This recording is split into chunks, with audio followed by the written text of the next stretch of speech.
reaction. Now joining us is R. Chandrashekharan, the president at NASSCOM. Mr. Chandrashekharan, appreciate you joining us here on CNBC TV 18. NASSCOM has called this proposal to raise the visa fee discriminatory and irrational. But are we to understand that this pretty much is a done deal at this point in time? Good evening, Shereen, and good evening to your viewers. Well, you know, the way in which these bills get passed now, it is not a single-purpose bill. It's an omnibus appropriations bill, and it is thousands of pages, and it is absolutely essential to keep the wheels of government in the U.S. going. So it will have to be passed fairly quickly, probably by Friday. So there is very little room for any change or very little room for maneuver in the context of this bill, because it is not, unlike some of the other bills which are tabled, it's not a bill which is then going to get discussed and debated and extensively deliberated upon. So I think... So, Mr. Chandrashekharan, if I could interrupt you, you're essentially saying that there is no room for recourse at this point in time. Industry will have to comply with this proposal, which hikes your costs by almost $400 million annually for the Indian IT industry. Is that clear? Yes, that is correct, and that is correct. And that is, I think, why we are quite deeply distressed by this move. We believe that, as I said, this is discriminatory, this is biased. It's irrational because irrespective of the justification of the cause itself, namely providing health care to 9/11 victims, but it is unrelated to the IT industry, and to treat this as a source of revenue is actually unfairly targeting the industry, and that too specifically targeting Indian companies. And the even worse is the fact that this has still gone through in spite of the fact that it has been taken up by the government of India at every level. The Prime Minister himself had spoken to President Obama. We've had letters written by the US-India CEO Forum.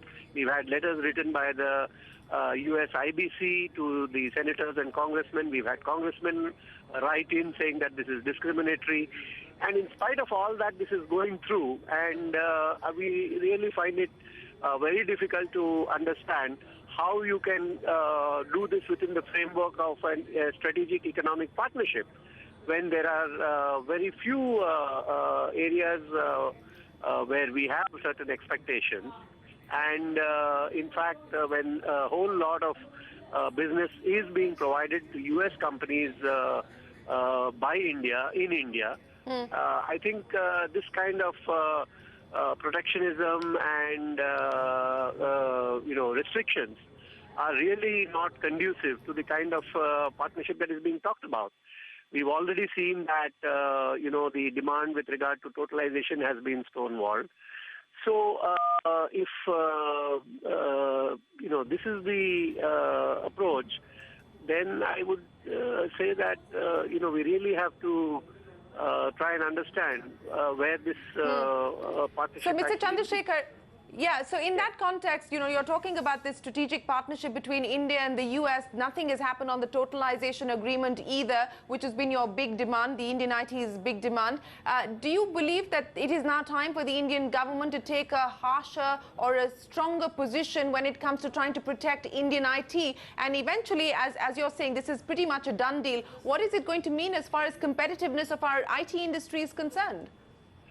Yes, I think it is certainly an adverse development, and really it is for the government to decide on what an appropriate response is. We cannot have a situation where there are opportunities galore being provided by India and in India, and even as that is so, and business worth $100 billion is being given in very short period of time of a few months.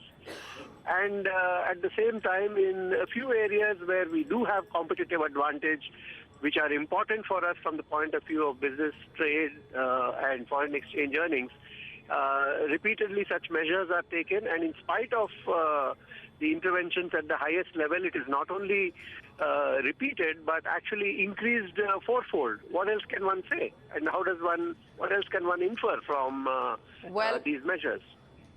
Well, little recourse for you at this point in time, Mr. Chandrashekharan, and I think tough times ahead for Indian IT, and certainly this is going to be something the markets will react to tomorrow morning. But appreciate you joining us here on India Business Hour with your comments on a decision that is likely to be voted on in the US tonight or early Friday. Time for us to